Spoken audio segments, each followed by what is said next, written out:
ನಮಸ್ಕಾರ ಸ್ನೇಹಿತರೆ, ನಮ್ಮ ನಂಬಿಕೆಗೆ ಸ್ವಾಗತ ಸುಸ್ವಾಗತ. ಸ್ನೇಹಿತರೆ, ಈ ವಿಶ್ವದಲ್ಲಿ ಅತ್ಯಂತ ನಿಗೂಢವಾದ, ಅತ್ಯಂತ ಪವಿತ್ರವಾದ ಮತ್ತು ಅತ್ಯಂತ ಶಕ್ತಿಯುತವಾದ ಸಂಕೇತ ಯಾವುದು ಅಂದ್ರೆ ಅದು ಹೆಣ್ಣು ಎಂದು ಆಧ್ಯಾತ್ಮಿಕ ಲೋಕ ವಿವರಣೆ ನೀಡುತ್ತೆ. ಹೆಣ್ಣು ಎಂದರೆ ಕೇವಲ ಒಂದು ದೇಹವಲ್ಲ, ಒಂದು ವ್ಯಕ್ತಿಯಲ್ಲ ಅಥವಾ ಸಮಾಜದ ಒಂದು ಭಾಗವೂ ಅಲ್ಲ. ಆಧ್ಯಾತ್ಮಿಕ ದೃಷ್ಟಿಯಲ್ಲಿ ಹೆಣ್ಣು ಎಂದರೆ ಶಕ್ತಿ, ಸೃಷ್ಟಿ, ಪ್ರೀತಿ, ಕರುಣೆ, ಸಹನೆ, ಮಾತೃತ್ವ ಮತ್ತು ದೈವತ್ವದ ಪ್ರತೀಕ. ಭಾರತೀಯ ಸಂಸ್ಕೃತಿಯಲ್ಲಿ ಮಾತ್ರವಲ್ಲ, ಜಗತ್ತಿನ ಅನೇಕ ಪುರಾತನ ನಾಗರಿಕತೆಗಳಲ್ಲಿ ಹೆಣ್ಣನ್ನ ದೇವತೆಯ ರೂಪದಲ್ಲಿ ಆರಾಧಿಸಲಾಗುತ್ತೆ. ಯಾಕಂದ್ರೆ ಹೆಣ್ಣಿನೊಳಗೆ ಪ್ರಕೃತಿಯ ಮೂಲ ತತ್ವವೇ ಅಡಗಿದೆ ಎಂದು ನಂಬಲಾಗಿದೆ. ಈ ಸಂಚಿಕೆಯಲ್ಲಿ ಹೆಣ್ಣಿನ ಬಗ್ಗೆ ಇರುವ ಆಧ್ಯಾತ್ಮಿಕ ಸಂಕೇತಗಳು, ಪುರಾಣಗಳು, ತತ್ವಶಾಸ್ತ್ರಗಳು ಮತ್ತು ನಿಗೂಢಾರ್ಥಗಳ ಬಗ್ಗೆ ವಿವರಿಸ್ತಾ ಹೋಗ್ತೀನಿ. ಅದಕ್ಕೂ ಮುನ್ನ ನಮ್ಮ ನಂಬಿಕೆಗೆ ನಿಮ್ಮ ಬೆಂಬಲವಿರಲಿ. ಎಲ್ಲ ವಿಧದ ತ್ವಚೆಯ ಸಮಸ್ಯೆಗಳಿಗೆ ಧೀಮಹಿ ಪ್ರಾಡಕ್ಟ್ ರಾಮಬಾಣದಂತೆ ಕೆಲಸ ಮಾಡುತ್ತೆ. ಕೇವಲ 3 ದಿನದಲ್ಲೇ ವ್ಯತ್ಯಾಸ ನೋಡ್ತೀರಾ. ಯಾವುದೇ ಅಡ್ಡ ಪರಿಣಾಮಗಳಿಲ್ಲ. ಕೆಮಿಕಲ್ ರಹಿತವಾದ 16 ನೈಸರ್ಗಿಕ ಪದಾರ್ಥಗಳ ಮಿಶ್ರಣದಿಂದ ತಯಾರಾದ 100% ಆರ್ಗ್ಯಾನಿಕ್ ಧೀಮಹಿ ಪ್ರಾಡಕ್ಟ್. ಹೆಚ್ಚಿನ ಮಾಹಿತಿಗಾಗಿ ಕೆಳಕಂಡ ದೂರವಾಣಿಗೆ ಸಂಪರ್ಕಿಸಿ. ಸ್ನೇಹಿತರೆ, ಹೆಣ್ಣು ಎಂದರೆ ಶಕ್ತಿ. ಹಿಂದೂ ಧರ್ಮದಲ್ಲಿ ಒಂದು ಪ್ರಸಿದ್ಧ ಮಾತಿದೆ, ಶಿವಃ ಶಕ್ತ್ಯ ಯುಕ್ತೋ ಯದಿ ಭವತಿ ಶಕ್ತಃ ಪ್ರಭವಿತುಂ ಎಂದು. ಅಂದ್ರೆ ಶಕ್ತಿ ಇಲ್ಲದ ಶಿವನು ಕೂಡ ಕಾರ್ಯನಿರ್ವಹಿಸಲು ಸಾಧ್ಯವಿಲ್ಲ. ಸೃಷ್ಟಿಯ ಯಾವುದೇ ಕಾರ್ಯ ನಡೆಯಬೇಕಾದ್ರೆ ಶಕ್ತಿ ಬೇಕು. ಆ ಶಕ್ತಿಯ ಸಂಕೇತವೇ ಹೆಣ್ಣು. ಶಿವನು ಚೈತನ್ಯದ ಪ್ರತೀಕವಾದ್ರೆ ಶಕ್ತಿ ಕ್ರಿಯಾಶೀಲತೆಯ ಪ್ರತೀಕ.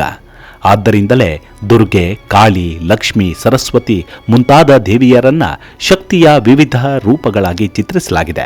ಆಧ್ಯಾತ್ಮಿಕ ತತ್ವದಲ್ಲಿ ಹೆಣ್ಣನ್ನ ಪ್ರಕೃತಿಯ ಪ್ರತಿನಿಧಿಯಾಗಿ ನೋಡಲಾಗುತ್ತೆ.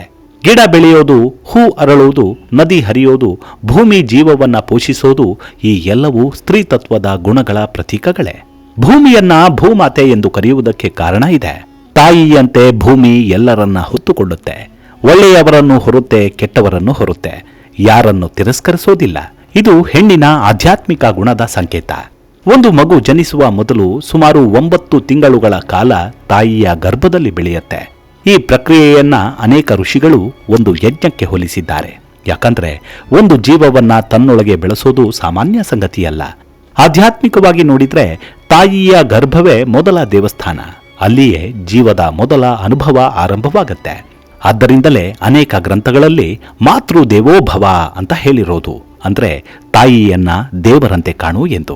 ಹೆಣ್ಣಿನ ಮತ್ತೊಂದು ಮಹತ್ವದ ಆಧ್ಯಾತ್ಮಿಕ ಗುಣವೇ ಪ್ರೀತಿ. ಇಲ್ಲಿ ಪ್ರೀತಿ ಎಂದರೆ ಕೇವಲ ಪ್ರೇಮವಲ್ಲ, ನಿಸ್ವಾರ್ಥ ಪ್ರೀತಿ. ಯಾವುದೇ ಪ್ರತಿಫಲವನ್ನ ಬಯಸದ ಪ್ರೀತಿ.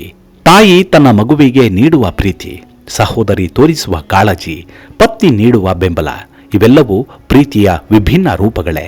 ಅನೇಕ ಸಾಧು ಸಂತರು ಪ್ರೀತಿಯನ್ನೇ ದೇವರೆಂದು ಹೇಳಿದ್ದಾರೆ. ಆ ಪ್ರೀತಿಯ ಶುದ್ಧ ರೂಪವನ್ನ ಹೆಣ್ಣಿನಲ್ಲಿ ಕಂಡಿದ್ದಾರೆ. ಹಿಂದೂ ತತ್ವಶಾಸ್ತ್ರದ ಅತ್ಯಂತ ಗಂಭೀರವಾದ ಸಂಕೇತಗಳಲ್ಲಿ ಒಂದು ಅರ್ಧನಾರೀಶ್ವರ. ಈ ರೂಪದಲ್ಲಿ ಶಿವನ ದೇಹದ ಅರ್ಧ ಭಾಗ ಪುರುಷನಾಗಿದ್ದು ಇನ್ನುಳಿದ ಅರ್ಧ ಭಾಗ ಸ್ತ್ರೀ ರೂಪ. ಇದು ಪುರುಷ ಮತ್ತು ಸ್ತ್ರೀ ಬೇರೆ ಬೇರೆ ಅಲ್ಲ ಅಂತ ಹೇಳುತ್ತೆ. ಇವೆರಡು ಒಂದೇ ಪರಮ ತತ್ವದ 2 ಮುಖಗಳು. ಒಂದಿಲ್ಲದೆ ಮತ್ತೊಂದು ಅಪೂರ್ಣ. ಈ ತತ್ವವು ಸ್ತ್ರೀ ಮತ್ತು ಪುರುಷರ ಸಮಾನತೆಯನ್ನ ಸಾವಿರಾರು ವರ್ಷಗಳ ಹಿಂದೆಯೇ ಸಾರಿತ್ತು. ಯೋಗಶಾಸ್ತ್ರದಲ್ಲಿ ಕುಂಡಲಿನಿ ಶಕ್ತಿಯ ಬಗ್ಗೆ ಉಲ್ಲೇಖವಿದೆ. ಈ ಶಕ್ತಿಯನ್ನ ಸ್ತ್ರೀ ರೂಪದಲ್ಲಿ ವರ್ಣಿಸಲಾಗಿದೆ.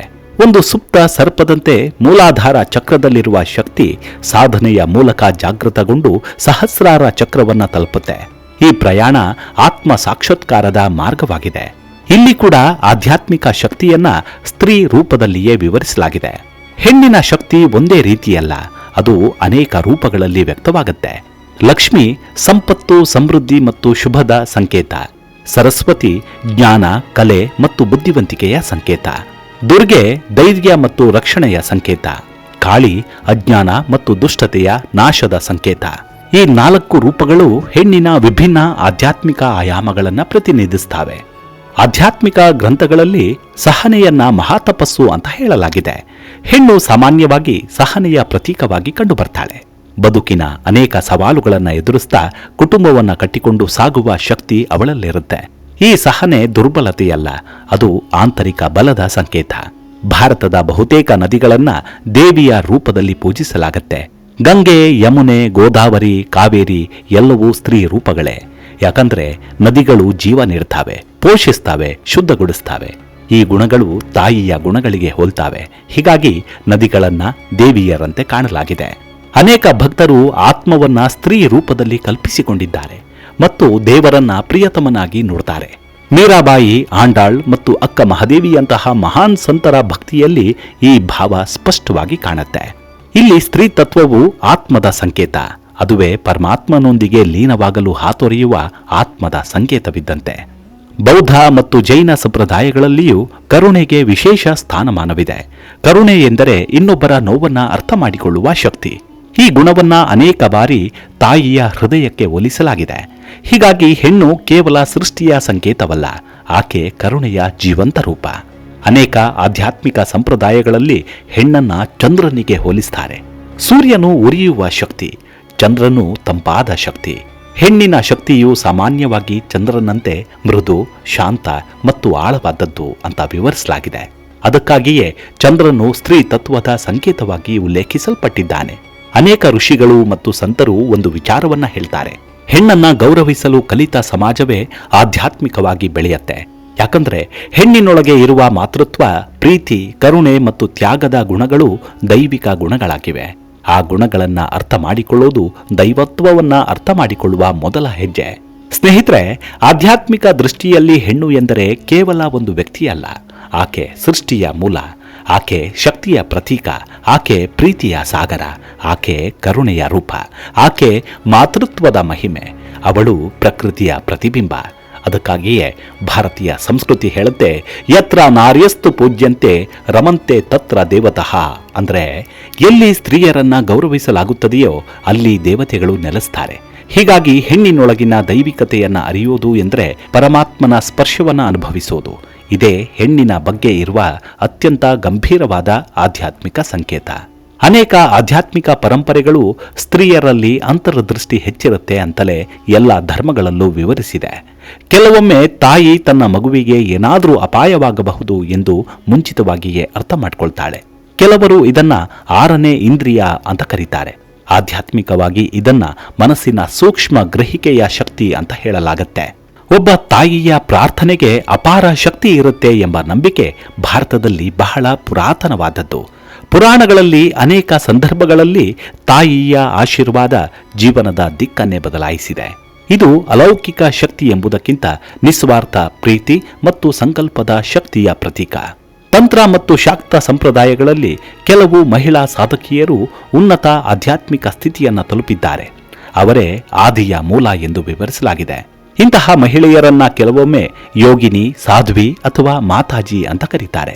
ಅವರ ಸಾನ್ನಿಧ್ಯದಲ್ಲಿ ಜನರಿಗೆ ಶಾಂತಿ, ಧೈರ್ಯ ಅಥವಾ ಆಧ್ಯಾತ್ಮಿಕ ಅನುಭವ ಉಂಟಾಗುತ್ತೆ ಎಂದು ಭಕ್ತರು ಅಭಿಪ್ರಾಯ ಪಡ್ತಾರೆ. ಅನೇಕ ಜನಪದ ಕಥೆಗಳಲ್ಲಿ ಕೆಲವು ಮಹಿಳೆಯರು ಕನಸುಗಳ ಮೂಲಕವೇ ಭವಿಷ್ಯದ ಘಟನೆಗಳನ್ನು ತಿಳಿದುಕೊಳ್ತಿದ್ರಂತೆ. ಭಾರತದಲ್ಲಿ ಮಾತ್ರವಲ್ಲ, ಗ್ರೀಕ್, ಈಜಿಪ್ಟ್ ಮತ್ತು ಸೆಲ್ಟಿಕ್ ಸಂಸ್ಕೃತಿಗಳಲ್ಲಿಯೂ ಕೂಡ ಇಂತಹ ಮಹಿಳಾ ದರ್ಶಿನಿಯರ ಉಲ್ಲೇಖ ಸಿಗುತ್ತೆ. ಇತಿಹಾಸದಲ್ಲಿ ಅನೇಕ ಮಹಿಳಾ ಸಂತರು ದೈವಿಕ ಅನುಭವಗಳನ್ನು ಪಡೆದಿದ್ದಾರೆ. ಕೆಲವು ಸಂಪ್ರದಾಯಗಳಲ್ಲಿ ಕೆಲವು ಮಹಿಳೆಯರು ಪ್ರಾರ್ಥನೆ, ಮಂತ್ರ ಅಥವಾ ಆಶೀರ್ವಾದದ ಮೂಲಕ ಮಾನಸಿಕ ನೆಮ್ಮದಿಯನ್ನು ನೀಡುತ್ತಾರೆ ಎಂದು ನಂಬಲಾಗಿದೆ.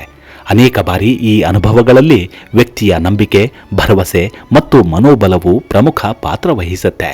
ಹೀಗೆ ಸ್ತ್ರೀ ಅಂದ್ರೆ ಆಕೆ ಈ ಪ್ರಕೃತಿಯ ಸಂಕೇತ. ಆಕೆಯನ್ನ ಗೌರವಿಸಿದ್ರೆ ಈ ಬದುಕು ಕೂಡ ವಿಸ್ಮಯವೆನ್ನುವಂತೆ ಬದಲಾಗದೇ ಇರದು. ಮುಂದಿನ ಸಂಚಿಕೆಯಲ್ಲಿ ಮತ್ತೆ ಸಿಗೋಣ. ನಿಮ್ಮ ಆರೋಗ್ಯದ ಕಡೆ ಗಮನವಿರಲಿ. Take care. ನಮಸ್ಕಾರ.